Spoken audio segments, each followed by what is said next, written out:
Hello, welcome to சிந்துவின் சுவை. நம்ம Europe series part 3 பார்க்க போகிறோம். நேற்று ஹங்கேரி பூடபெஸ்டெல்லாம் சுற்றி பார்த்துட்டு ப்ராக் வரப்போகிறோம்னு சொல்லியிருந்தோம். ப்ராக் ஒரு 5:30 மணி போல் ரீச் ஆகிட்டோங்க. இந்த சிட்டி அவ்வளோ சார்மிங்காக, ஹிஸ்டாரிக்காக, நிறைய கேசல், நிறைய இன்ட்ரெஸ்டிங்கான ஸ்டோரி, அப்படியே ஒரு ஃபேரிடேல் கதை படித்த மாதிரி இருந்தது இந்த சிட்டியை பார்க்குறதுக்கு.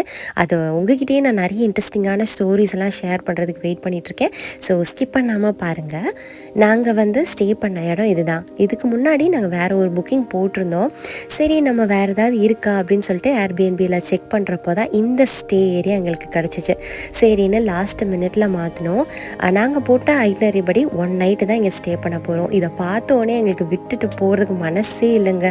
கூட ஒரு 2-3 நாள் இங்கே ஸ்டே பண்ண மாட்டோமா, இது பார்க்குறதுக்கே அவ்வளோ பீஸ்ஃபுல்லாக இருக்குது அப்படின்ற மாதிரி தான் இருந்தது. எல்லா வசதியும் இருக்குது. வாங்க உள்ளே போய் உங்களுக்கு சுற்றி காமிக்கிறேன்.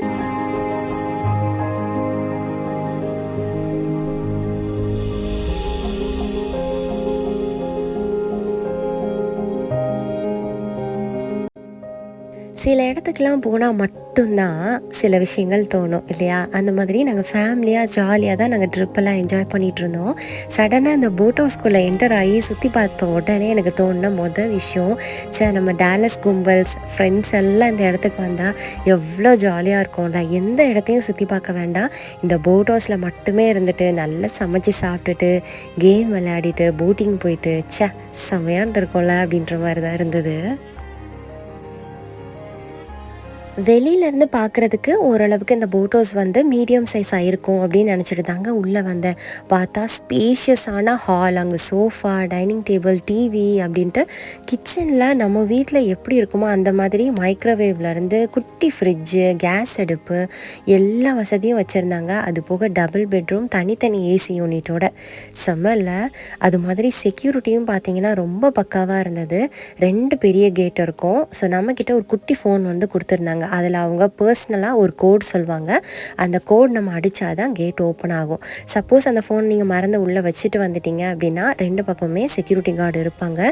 ஸோ சேஃப்டி வைஸும் அவ்வளோ சூப்பராக இருந்தது. நம்ம சேனலில் யூரோப் சீரீஸ்க்காகவே நிறைய ட்ராவல் மிக்ஸ் எல்லாம் நான் செஞ்சேன். அதையும் நான் எடுத்துகிட்டு வந்தேன். எங்களுக்கு ரொம்ப ஹெல்ப்ஃபுல்லாக இருந்தது. அந்த வீடியோ வேணும்னா சொல்லுங்கள், நான் கீழே டிஸ்கிரிப்ஷன் பாக்ஸில் எல்லா லிங்க்குமே கொடுக்குறேன். அது போக இன்ஸ்டாகிராம்லேயும் சிந்துவின் சுவை அப்படின்னு நீங்கள் டைப் பண்ணிங்கன்னா எல்லா ரெசிபீஸும் வரும். உங்களுக்கும் ரொம்ப யூஸ்ஃபுல்லாக இருக்கும்னு நினைக்கிறேன். நாங்கள் ரீச் ஆனதே ஒரு 5:30 மணின்னு சொன்னோமா. நம்மளுக்கு முன்னாடியே இந்த போட் ஹவுஸோட ஓனர் அண்ட் ஒய்ஃப் வெயிட் பண்ணிகிட்டு இருந்தாங்க. எதுக்குன்னு பார்த்தீங்கன்னா அவங்க பர்சனலாக ஒரு போட் வச்சுருக்காங்க. இங்கே போட்டிங் எல்லாம் போகலாம். இது ரொம்ப பிகினர் ஃப்ரெண்ட்லி தான்.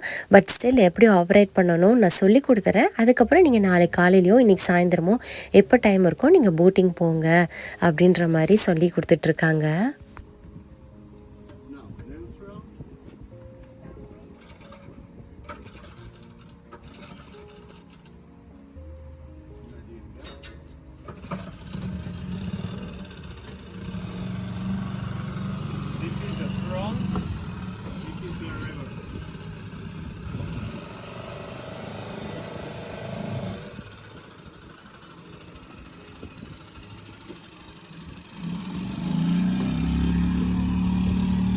யூஸ்வலாக நம்ம ஏர்பிஎன்பிலலாம் புக் பண்ணுறப்போ பார்த்தீங்கன்னா ஓனரெல்லாம் பார்க்க மாட்டோம். நம்ம ஜஸ்ட் ஆன்லைனில் புக் பண்ணுவோம், ஸ்டே பண்ணுவோம், அதே மாதிரி நீட் பண்ணிவிட்டு க்ளோஸ் பண்ணிவிட்டு போயிடுவோம்.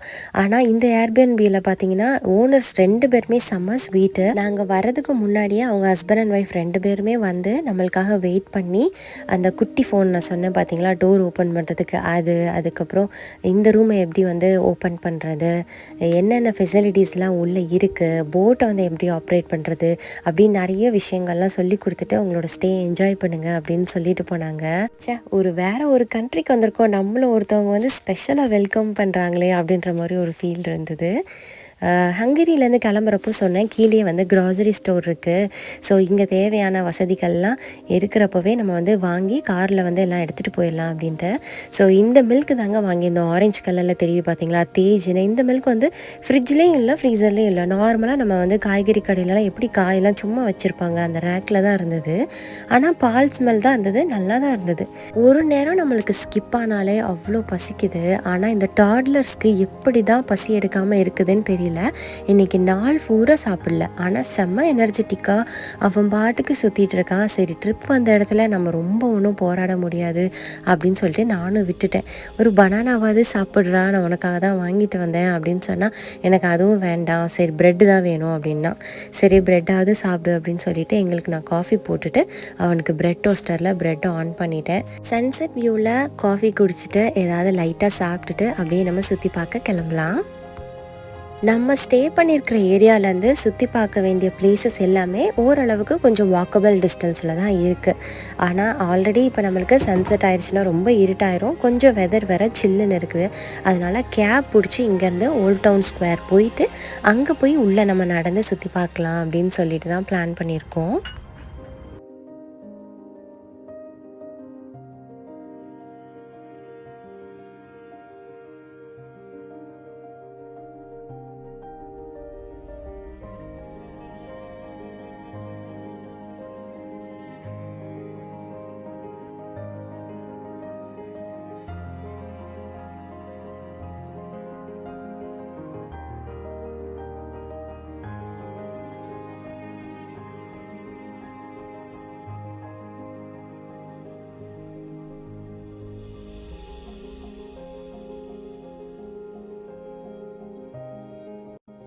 சாப்பிட்டுட்டு வீட்டிலேருந்து கிளம்புறதுக்கே பார்த்தீங்கன்னா 7:45 ஆயிடுச்சு. கேப் வர்றதுக்கு 8 மணி. இங்கேருந்து ஒரு 15-20 மினிட்ஸ்லலாம் நம்ம ஓல்ட் டவுன் ஸ்கொயர் வந்து ரீச் ஆகிட்டோம். ப்ராகில் பார்க்க வேண்டிய முக்கியமான இடம் இந்த old town square. 900 years old இந்த இடங்க. இது முன்னாடி காலத்தில் ராஜாக்கள் முக்கியமான சென்ட்ரல் ஹப்பாக யூஸ் பண்ணிகிட்டு இருந்திருக்காங்க. நிறைய ஹிஸ்டாரிக் ஈவெண்ட்ஸ் நடக்கும், ஏதாவது முக்கியமான விஷயங்கள் ஷேர் பண்ணணும், ஃபெஸ்டிவல் செலிப்ரேஷன் எதுனாலும் இங்கே தான் நடக்கும். இந்தியாவுக்கு எப்படி டெல்லி தலைநகரமோ அந்த மாதிரி செக் ரிபப்ளிக்கு ப்ராக் வந்து தலைநகரம். இந்த இடத்த சுற்றி நிறைய கேசல், சர்ச், கேஃபே, மியூசிக் ஆர்டிஸ்ட்னு செம்ம லைவ்லியாக இருந்தது. அதில் முக்கியமான விஷயம் இந்த ஆஸ்ட்ரானமிக்கல் கிளாக். இதில் என்ன நடக்குதுன்னு கவனமாக பாருங்கள், நான் அதுக்கப்புறம் சொல்கிறேன். மாஸ்டர் ஹேனூஸ்ன்றவர் 600 வருஷத்துக்கு முன்னாடியே இந்த கடிகாரத்தை கட்டியிருக்கிறாரு. இதில் டைம் மட்டும் இல்லைங்க, சன், மூன், ஜோடியாக் கூட காமிக்குமா. ஆனால் இது ரொம்ப ஃபேமஸான கிளாக்குன்றதுனால இதை மாதிரி வேறு ஏதாவது சிட்டியில் போய் அதை கட்டி அந்த ஊர் ப்ராகை விட ஃபேமஸ் ஆயிரும்னு சொல்லிட்டு அவனோட கண்ணையே எடுத்துட்டாங்களாம். அதனால் இதை யாராவது நல்ல உள்ளம் கொண்டவர் இது ரிப்பேர் பண்ணுற வரைக்கும் இது வேலை செய்யாது அப்படின்னு சொல்லி சாபம் விட்டுடாராம். ரொம்ப வருஷமாக அது ரிப்பேர் பண்ணாமல் வேலையும் செய்யாமல் இருந்திருக்கு. அதுக்கப்புறம் ஒருவர் வந்து அதை உயிர் கொடுத்து அந்த கடிகாரம் இன்னுமே ஓடிட்டு இருக்குது. அதுக்கு சைடில் பார்த்தீங்கன்னா ஒரு எலும்புக்கூடு மணி அடிச்சிட்டு இருக்கோம். அது வந்து எதுக்கு அப்படின்னா நேரம் யாருக்காகவும் நிற்காது அப்படின்னு ஞாபகப்படுத்துறதுக்காக தான். அது போக அந்த டோரில் ஒரு 12 தூதர்கள் கிராஸ் ஆகிருப்பாங்க, கவனிச்சிங்களா? 1 மணி நேரத்துக்கு ஒரு தடவை இந்த பெல் அடிக்கும். அடிக்கிறப்போ அந்த 12 தூதர்களும் நம்ம ஆசீர்வதிக்கிற விதமாக அவங்க கிராஸ் ஆகி போவாங்க. கண்டிப்பாக ப்ராக் வந்தீங்கன்னா இந்த பிளேஸை விசிட் பண்ணுங்கள்.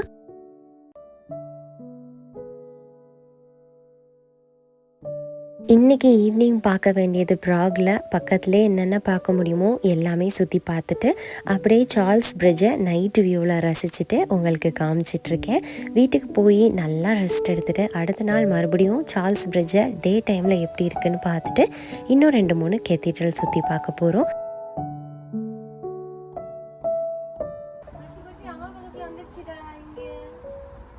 ஆஸ்டின்லேருந்து யூரோப் ட்ரிப் வரப்பவே பேக் பண்ண முக்கியமான விஷயம் குட்டி குக்கர். 2 லிட்டர் குக்கர் வந்து ஒன்று பேக் பண்ணியிருந்தேன். கூடவே கொஞ்சம் ரைஸும் பேக் பண்ணியிருந்தேன்.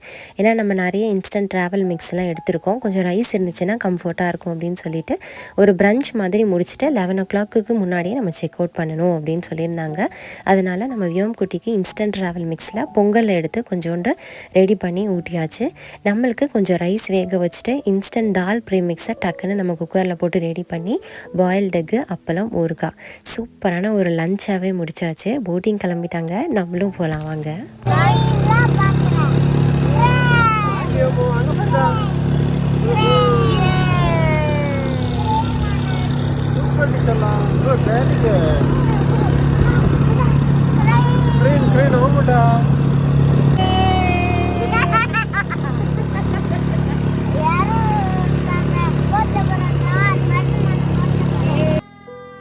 நேற்று நேற்று இந்த போட்டை எப்படி ஆப்ரேட் பண்ணுறது அப்படின்னு ஓனர் சொல்லி கொடுத்துட்டு போனதுலேருந்து வியோங்குட்டிக்கு போட்டில் போயே ஆகணும் அப்படின்னு சொல்லிகிட்டே தான் தூங்கினா. நம்ம இது மாதிரி தானே ஸ்ரீலங்கா ட்ரிப்லேயும் ஸ்பீட் போட்டில் போகணும், அதே மாதிரி போவோம் அப்படின்னு சொல்லிகிட்டே இருந்தான். காலையில் நாங்கள் ஆஸ் யூஷுவல் செக் அவுட் பண்ணுறது கொஞ்சம் டைம் லேட் ஆயிடுச்சு. பட் ஸ்டில் அவன் கேட்டுகிட்டே இருந்தானே அப்படின்னு சொல்லிட்டு தான் டக்குன்னு ஒரு குயிக் ரைடாக போயிட்டு வந்துடலாம் அப்படின்னு கிளம்பினோம். பயங்கர ஹாப்பி அண்ட் எக்ஸைட் ஆகிட்டான். அதை பார்த்தோன்னே எங்களுக்கு ரொம்ப சந்தோஷமாக இருந்தது.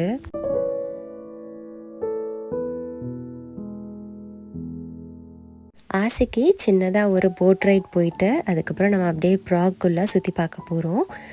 ஆல்ரெடி நம்ம லக்கேஜ் எல்லாம் பேக் பண்ணி காரில் எடுத்து ரெடியாக வச்சாச்சு. ஸோ போட்டை அப்படியே பார்க்கிங் போட்டுட்டு நெக்ஸ்ட்டு நம்ம போகிற இடம் பார்த்திங்கன்னா செயின்ட் வீட்டஸ் கேத்தீட்ரல். அப்பா எவ்வளோ பிரம்மாண்டமாக எவ்வளோ நுணுக்கமான வேலைகளோடு இருக்குதுன்னு பாருங்கள். இந்த கெத்தீட்ரலை கட்டுறதுக்கு 600 வருஷம் ஆயிருக்குதாங்க. 1 வருஷம் 2 வருஷம் இல்லை, 600 வருஷமாக இந்த கெத்தீட்ரலை கட்டியிருக்காங்க. இது வந்து ப்ராக் கேசல்குள்ளே தான் இருக்குது. ப்ராக் கேசல்குள்ளே பார்த்தீங்கன்னா இந்த ஒரு கெத்தீட்ரல் இருக்குது, அதுக்கப்புறம் ராயல் கோர்ட்யார்ட் இருக்குது. இந்த ப்ராக் கேசல்லேருந்து பார்த்தீங்கன்னா ப்ராகோட மொத்த சிட்டி வியூவும் தெரியும். அதையும் இந்த வீடியோவில் காமிக்கிறேன்.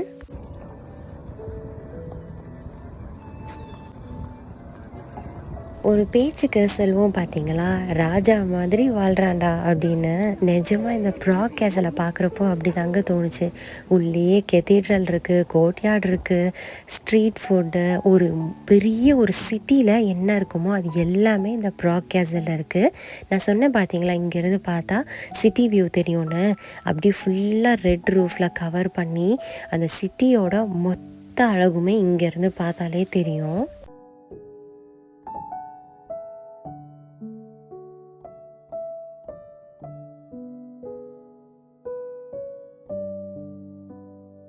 இந்த சிட்டி வியூவெல்லாம் அழகாக ரசிச்சுட்டு அப்படியே நம்ம கீழே இறங்கி போனோம் அப்படின்னா இங்கே ரொம்ப ரொம்ப ஃபேமஸான சிம்னி கேக் இங்கே கிடைக்கும். அது இந்த ப்ராகில் மஸ்ட்டு ட்ரை. ஸோ அப்படியே சார்ல்ஸ் பிரிட்ஜை நைட்டு பார்த்தோம் பார்த்தீங்களா, அதை பகலில் அப்படியே பார்த்துட்டு சிம்னி கேக் தான் ட்ரை பண்ண போகிறோம்.